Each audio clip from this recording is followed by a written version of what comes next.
Halo guys, hari ini kita akan membahas update tentang dunia metaverse dan virtual reality selama seminggu terakhir ini dengan berbagai berita yang pastinya menarik, baik berita dalam negeri maupun mancanegara. Berita pertama berasal dari headset VR kebanggaan kita Meta Quest 2 yang menghadirkan fitur baru Airlink Frame Rate Insurance atau singkatannya AFI. Meskipun masih dalam tahap eksperimental, fitur ini tuh berfungsi mengatasi masalah internet yang tiba-tiba nge-lag atau tidak berfungsi dengan baik ketika kita lagi bermain menggunakan fitur Airlink atau secara nirkabel. Nah, ketika masalah tersebut terjadi kan pasti kita akan merasa mual, pusing karena layar VR di hadapan kita tidak berjalan mulus sesuai yang kita harapkan. Fitur AVI ini dapat melihat gerakan antara frame sebelumnya dan menghasilkan perkiraan kasar tentang apa yang seharusnya terlihat di layar VR kita ketika internet kita mengalami lagging, sehingga gameplay yang kita mainkan tetap berjalan secara mulus dan kualitas bermain dengan Airlink pun akan meningkat.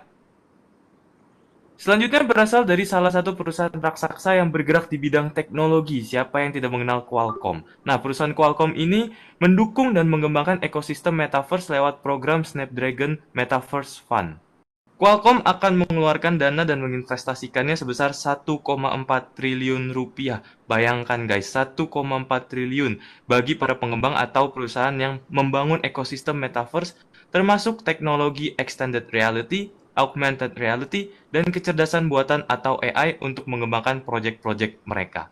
Nah, pendaftaran ini akan dibuka pada bulan Juni tahun 2022, sehingga buat teman-teman yang emang lagi buat proyek sesuai dengan kriteria dan tertarik, boleh aja nih daftar buat dapetin dana investasi dari Qualcomm.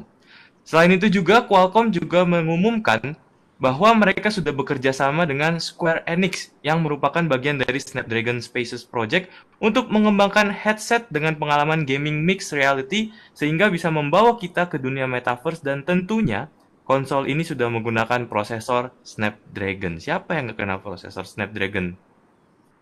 Seperti yang kita ketahui nih guys, bahwa dunia metaverse terus berkembang dan nggak ketinggalan juga perusahaan-perusahaan di Indonesia yang terus berlomba-lomba untuk masuk ke dunia metaverse. Salah satunya dari sektor perbankan, yakni Bank Mandiri.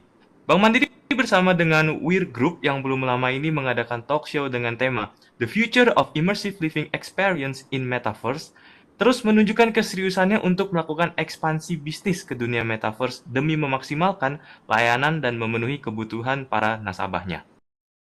Bank Mandiri terus berusaha untuk merealisasikan visi beyond banking-nya yang secara menyeluruh tanpa dibatasi ruang fisik. Nah, tentunya pasti akan banyak fitur-fitur baru yang dihadirkan dengan memberikan pengalaman-pengalaman terbaiknya secara imersif ataupun tiga dimensi. Jadi mungkin nanti teman-teman bisa ambil duit secara virtual pakai VR atau ke teller pakai VR. Nah, itu kita pasti masih dalam jangka waktu tertentu kita nantikan dan kita tunggukan fitur-fitur tersebut.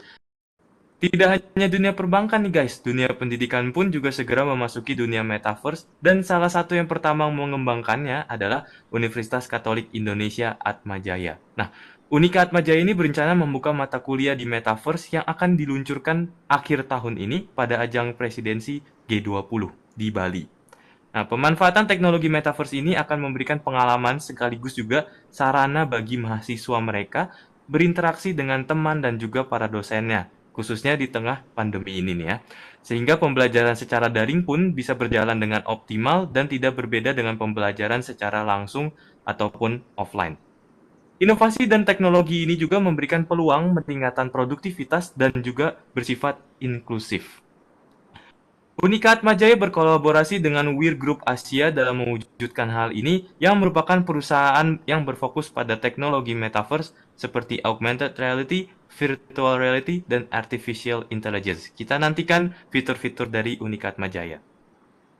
Next, bahkan nggak ketinggalan juga nih kegiatan beragama sekalipun juga mulai diprogram agar dapat melalui metaverse. Salah satunya adalah kegiatan suci naik haji dan juga umroh.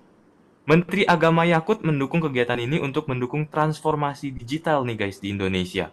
Menak Yakut juga berharap agar kegiatan naik haji ini dapat memberikan pengalaman agar jemaah merasakan hadir secara langsung di Masjidil Haram di Arab sana melalui dunia metaverse. Sekian berita update mengenai dunia metaverse dan virtual reality di minggu ini yang bisa kita bawakan. Thank you buat teman-teman yang udah nonton Mono News di minggu ini. Kalau kalian suka dengan video ini, bisa di like dan share supaya teman-teman kalian bisa tahu perkembangan dunia metaverse dan VR. Jangan lupa untuk subscribe juga channel Monolith VR untuk mendapatkan konten-konten menarik lainnya. See you di Mono News selanjutnya.